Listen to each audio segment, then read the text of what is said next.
Él es Matías Tombolini, economista, profesor universitario, político argentino, que actualmente ocupa el cargo de vicepresidente del Banco Nación. Queremos verlo, pero solamente lo estamos escuchando hasta el momento. Ahí lo vemos. ¿Cómo le va, Matías? Hola, ¿qué tal? ¿Cómo están?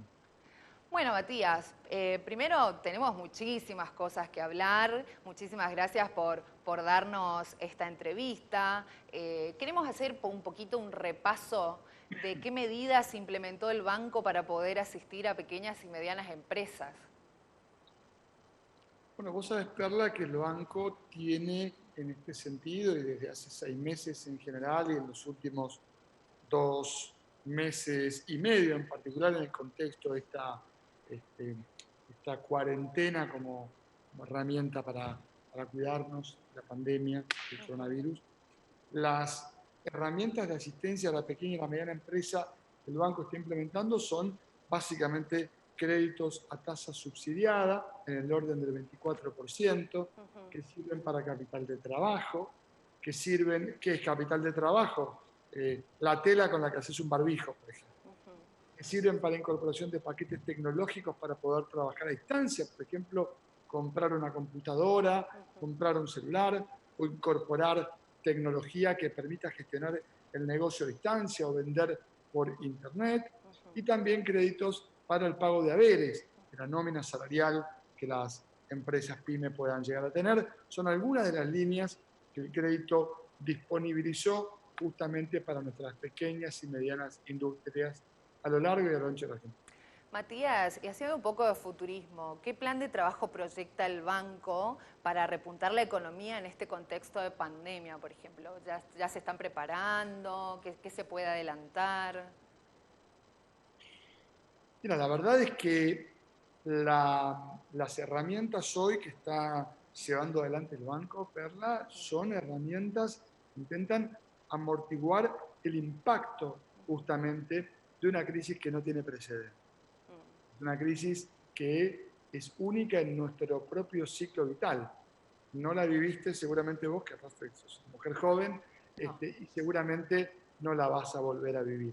Para que entendamos claramente el tamaño de la crisis, en el año 2008-2009, recordarás, la crisis financiera global, Sí. la economía en el mundo se contrajo 0,1%, mientras que este año se espera que la economía en el mundo se contraiga 3%. Es decir, estamos hablando de 30 veces lo que fue la crisis de hace poco más de una década. Y el diseño de herramientas justamente que vamos a llevar adelante para la pospandemia requiere de un dato que no tenemos, que es cuál es la profundidad del cráter que dejó este meteorito que impactó contra la Tierra, de alguna manera para buscar alguna figura que nos permita entender justamente la dimensión de esta crisis, porque cuando vos diseñás herramientas de política de crédito, tenés que tener claro para qué tipo de empresa y en qué situación las empresas se encuentran. Y para eso necesitas saber que termina la cuarentena para ver a dónde quedaron justamente las empresas que hoy, igual que los asalariados, son víctimas de una situación económica que no tiene precedentes. Y usted como economista, ¿cómo ve el futuro de la Argentina después de esta situación? ¿Hay una estadística ya que se pueda preparar? ¿No tiene algo pequeñamente formado, más allá de que por supuesto que todavía no terminó? Perla, pensar el futuro de la economía en la Argentina hoy es todo un desafío. Porque decimos que las economías desarrolladas se van a contraer entre 4 y 6, 7%, y que la región no tiene claro cuándo va a terminar la cuarentena. La demanda y la oferta se apagaron a la vez. Estamos diciendo que en general una crisis económica supone que la política económica tiende o a la demanda para que se expanda o a la oferta para que se expanda. Pero acá se apagaron ambas al mismo tiempo. Y eso tampoco tiene precedente. Entonces, yo creo que en la Argentina tenemos que intentar pensar políticas que tengan que ver ya no con la recuperación, sino con la reconstrucción económica. Reconstrucción, qué interesante. Es un poco, me parece, el eje sobre el cual hay que pensar, y allí vale la pena tomar desafíos, Perla, que son nuevos, que son propios de las agendas del siglo XXI y de la administración que hoy gobierna la Argentina, en donde el criterio de éxito, ¿sabes?, para nosotros no es solamente el fin de lucro. Tiene que estar vinculado también, por ejemplo, con la capacidad de generar empleo.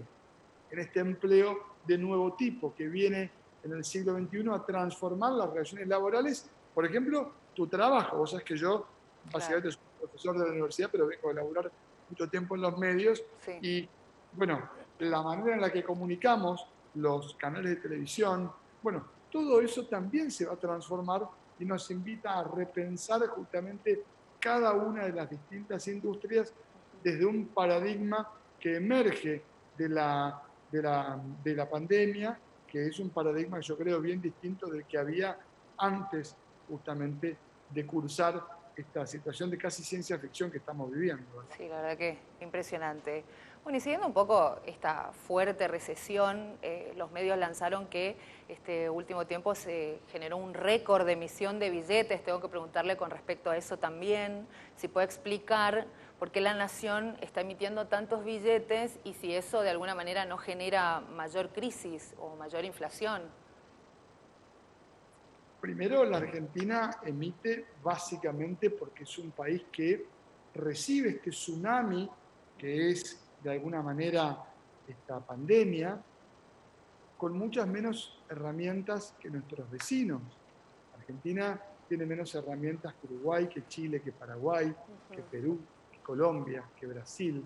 Todas estas Porque preguntas a modo de que nos enseñe, Matías, a modo de aprender, se las hago, ¿eh? está muy bien y justamente por eso te digo, como la Argentina tiene menos herramientas que los vecinos, este, es un país que heredó 50 puntos de inflación, 2 dígitos de desempleo, 35 puntos de pobreza, un PBI de deuda que estamos negociando en este momento. Perla, el Estado tiene pocas herramientas para moverse y justamente la manera de financiar el gasto público, que es lo que intenta contener justamente el, la contracción económica que supone la pandemia, es justamente a través de la emisión. Si la emisión generará o no inflación, eso todavía está por verse, porque no es cierto que la emisión genere inflación. A La ver. inflación, en todo caso, deriva en función de la carencia de la demanda de dinero. Es decir, en Estados Unidos también están emitiendo un montón y eso no se convierte en inflación. ¿Por qué? Porque el dinero emitido es demandado por la sociedad. Habrá que ver cuál es la composición de la demanda de dinero en la Argentina a la salida de la pandemia para ver cómo funcionan los mecanismos de transmisión de la política monetaria en si se convierten o no se convierten en inflación. De hecho, la Argentina el año pasado tuvo una bajísima tasa de expansión monetaria y más del 50% de inflación. Argentina hoy tiene una tasa de interés que es un tercio de lo que era hace solo 6 meses y obviamente eso forma parte de una manera de pensar la economía, la política fiscal, la política monetaria, distinta de cómo se pensó en los últimos 4 años, que fueron el periodo de mayor inflación de la Argentina desde el gobierno del doctor Alfonsín. Bueno, y pensando un poco en soluciones, el señor Matías escribe libros, ha escrito 4 libros y el último de ellos lo lanzó en el 2018, que es 113 secretos para ganarle a la crisis. Esos 113 secretos, ¿se puede contarnos un poco al respecto y cómo podemos aplicarlos ante esta situación? Mira, hoy la verdad es que la herramienta más importante que resume de alguna manera este último libro mío tiene que ver con cómo podemos hacer, para no entrar en tips de orden puntual, digamos, Sí. para achicar las asimetrías. Quiero decir con esto, cuando vos vas a comprar perla al supermercado, hay una batalla desigual entre las marcas que te venden y vos que estás comprando, porque la información que vos tenés de las marcas es mucho menor que la información que las marcas tienen sobre vos, Sí. que piensan en cómo hacer para que tu decisión sea la mejor decisión para las marcas y no para vos. Y por eso es importantísimo seguir un conjunto de pasos que tienen que ver con formular un presupuesto, o una lista antes de ir a comprar, informarnos antes de elegir los productos. Ordenarse ante el consumismo sería algo así. Exactamente, lo que te permite elegir de una manera más eficiente es exactamente eso, es tener claro lo que vas a comprar y tener una mirada que cuando te enfrentas a la góndola te permita tratar de acceder a la mayor cantidad de información posible, porque muchas veces cuando elegís uno cree que elige libremente y en realidad, bueno, no somos tan libres a la hora de elegir porque entramos, bueno, influenciados por un conjunto de estímulos publicitarios y de otro tipo que nos hacen elegir muchas veces no lo mejor para nuestro bolsillo. Claro, y algún otro tips, muy interesante lo que mencionaba, porque es cierto, no necesitamos todo lo que compramos y consumimos, es impresionante. Ya, en general, lo que tiene que ver con la idea de no dejarse llevar necesariamente por las ofertas, si querés, no tiene nada que ver eso con mi rol como vicepresidente del banco, pero sí decirte que muchas veces cuando vos entrás a comprar, entrás validando en tu cabeza como consumidora, por ejemplo, no sé, 70% de descuento en la segunda unidad. Eso lo haces pensando que eso es para todos los productos y en realidad siempre es para una franja de productos. Bueno, de vuelta, la idea de informarte claramente como consumidora cuáles son los productos a los que aplican las promociones mejora la capacidad de selección de ofertas y también permite estar atentos a, bueno, cuál es el destino de las ofertas, que muchas veces es que entres al supermercado y no que compres de la manera más eficiente. Bueno, tengo que preguntarle, economista, que tenemos que hablar de la agroexportadora Vicentín. ¿Cómo está actualmente esta situación? Como hace más de 6 meses, Vicentín le debe al Banco de Todos los Argentinos más de 18.500 millones de pesos.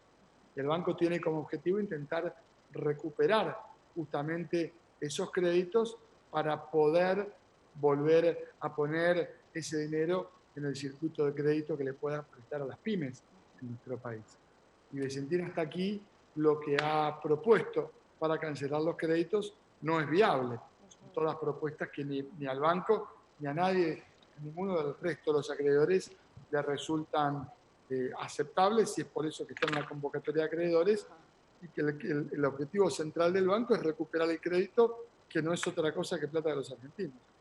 Haciendo una pequeña hipótesis, con este dinero que se le prestó a esta empresa, ¿a cuántas pymes se podría asistir hoy?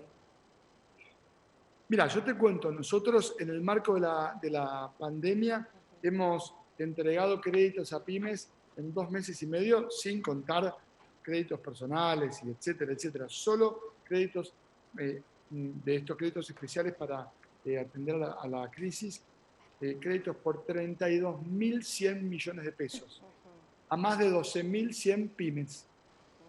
Y Vicentín, solo Vicentín le debe al banco 18.500, que es más de la mitad de lo que le entregamos a más de 12.000 pymes. Imagínate vos lo que el banco podría hacer justamente con ese dinero. En realidad el banco tiene que prestarle a los Vicentín y a las pymes. Claro. Lo que pasa es que Vicentín de un día para el otro levantó la mano y dejó de pagarle al Banco Nación y a todos los bancos del sistema, y por supuesto eso achica la capacidad prestable que tiene el sistema financiero en general y el Banco Nación en particular. Matías, te hago una consulta, soy Gabriela, me sumo a esta charla, ¿cómo estás? ¿Y cómo? Esta es una preguntita, pero desde la persona común que soy y que no entiendo mucho ni de economía ni de políticas, ¿no? Pero ¿cómo se llega a una deuda tan grande? ¿Por qué si a un, no sé, un argentino común tenemos y nos van regularizando y siguiendo con los pagos? ¿Cómo se llega a una deuda tan grande? Bueno, justamente, a ver, esto forma parte de toda esta discusión que se encuentra hoy vigente en la Argentina. ¿Por qué te digo esto?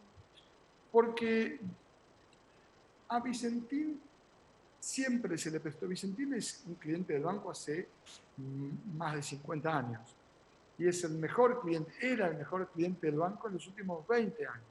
Una empresa muy grande y muy importante. Ahora, así como cuando vos vas a pedir una tarjeta de crédito, medimos tus ingresos, Sí. te pedimos tu recibo de sueldo, lo analizamos y te damos un crédito en función de tu realidad económica, con Vicentín sucede lo mismo. Claro. El problema nunca es el tamaño del préstamo, sino que el problema tiene que ver en función de, dados los ingresos de quien pide el préstamo, qué capacidad tiene de devolver el préstamo y también cómo garantiza justamente esa devolución del préstamo. A Vicentín se le vencieron justamente los papeles, la calificación crediticia en abril del año pasado, se lo extendieron hasta julio del año pasado, y ya en julio se le vencieron todas las calificaciones, como si vos hubieras entregado una carpeta con tus ingresos y en un momento el banco te llama y te dice necesitamos actualizar tu carpeta, tus ingresos, para poder seguir dándote límite en la tarjeta de crédito. Bueno, eso se le venció a Vicentín en el mes de julio del año pasado y allí empezaron a caer los vencimientos como si fueran tus resúmenes de tarjeta Sí. y no pagaste. Y Vicentín no pagó. Y en noviembre del año pasado, Vicentín dijo, bueno, traigo papeles nuevos, ahora sí, consigo garantías, porque hasta acá era a sola firma y no había ninguna garantía. Y entonces el banco empezó a prestarle a Vicentín en la medida que Vicentín liquidaba exportaciones. Es decir, por una ventanilla Vicentín pagaba y por otra ventanilla le daban a Vicentín lo mismo que había pagado. O sea, Claro. cancelaba un crédito por 10 millones, le renovaban el crédito por 10 millones. Cancelaba un crédito de prefinanciación de exportaciones por 5 millones, le daban un crédito por el mismo monto. Ahora bien, nunca trajo esas garantías.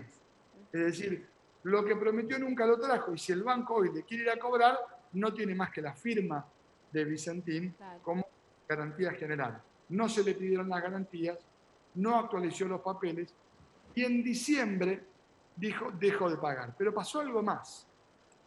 Sí. 3 días antes o unos días antes de dejar de pagar al banco y a todo el sistema financiero, una empresa que el año pasado había vendido 118 mil millones de pesos, Vicentín vendió Renova. Renova es la joya de la abuela. Es como si vos dejás de pagar la tarjeta de crédito, pero 3 días antes de dejar de pagar, vendés tu casa o vendés tu auto. Y con la plata esa no le pagás a ningún deudo, a ningún acreedor. Pero no solo al banco, ni a los productores, ni a la FIP, a nadie. Esa plata no se sabe dónde está.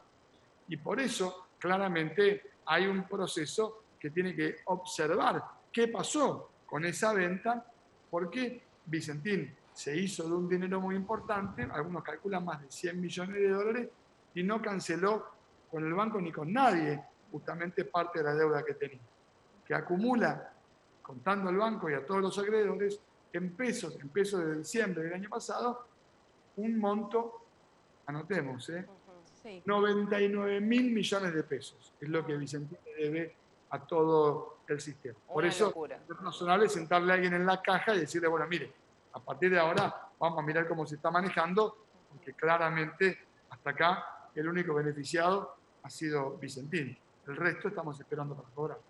Totalmente. Una locura. Muchísimas gracias, economista Matías Tomolini. Nos hemos quedado corta con la entrevista. Nos faltó preguntarle este nuevo instrumento que ha lanzado el Banco para el Sector Financiero del Campo. Y también queríamos mencionar sobre esta charla que va a estar dando el viernes 2 de julio en la Feria del Libro de Mercedes Corrientes. La primera feria del libro digital, justamente vamos a estar conversando un poquitito sobre las herramientas de crédito para enfrentar a la crisis, desarrollando un poco estos créditos que mencionábamos recién. Vamos a estar charlando también un poco sobre la economía global, qué le pasó al mundo y bueno, qué le pasa a nuestra región en el contexto de esta cuarentena, que no es otra cosa que la única herramienta que contamos por el momento para enfrentar una pandemia que no tiene vacuna y que no tiene cura y que encuentra en el distanciamiento social y en la prudencia la mejor forma de ser combatida. Bueno, ahí vamos a estar entonces el viernes 2 de julio con esta charla de Hablemos sobre Economía. Nuevamente, muchísimas gracias por su tiempo y por darnos esta entrevista. Gracias a vos, que tengan un excelente resto de semana. No, por favor. Bueno, esta era la entrevista que teníamos con el vicepresidente del Banco Nación de la Argentina. La verdad que muy interesante, hemos aprendido bastante. ¿Qué una opinas, clase Gaby? de economía, te cuento que me encantó. Me hacía falta esa explicación, ¿viste? De por qué, porque uno no entiende. Y vamos escuchando a veces las noticias por partes, por pedacitos. Y entonces nos cuesta armar realmente la noticia completa, la situación completa, la historia completa, ¿no? Entonces, la verdad, qué didáctico, qué pedagógico, me encantó. Me encantó que nos dio a mí una clase de economía que ni te digo. No, y a mí también, ni hablar. Así que la verdad que le agradecemos y muy interesante porque en realidad uno se queda corto con las preguntas. Querés Sí. preguntarle tantas cosas. Sí. Viste que también tenemos esta tendencia de que el economista hace mucho futurismo. Uno quiere la solución a todos sus Y problemas. aparte queremos saber también en el económicos. detalle del día a día, ¿viste? Totalmente. Me encantó, porque yo no quería interrumpir tanto, pero le quería decir, yo soy la que voy detrás de las ofertas, Sí. ¿entendés? Yo veo la oferta de tal cosa y voy y entro, pero atención, entro y compro la oferta, no me engañan con recorrer todo el supermercado. Hay que hacerse la listita antes, mencionaba el economista. Exactamente, pero bueno, fíjate, o sea, hago mi listado tal vez de las necesidades, pero nunca me pongo a analizar los productos, los precios, también es todo un tiempo. ¿Qué necesito menos? Exactamente, que nos debemos tomar y si vale la pena o no también hacerlo, ¿no? Si realmente es después con un resultado positivo. Pero bueno, fueron lindos consejos, la verdad que lindos consejos y buenos, didáctico, dinámico, que eso también me gustó, porque es difícil entender de economía, de números, de toda esa temática que estuvieron hablando, Perla, ¿eh? Difícil. Totalmente, pero bueno.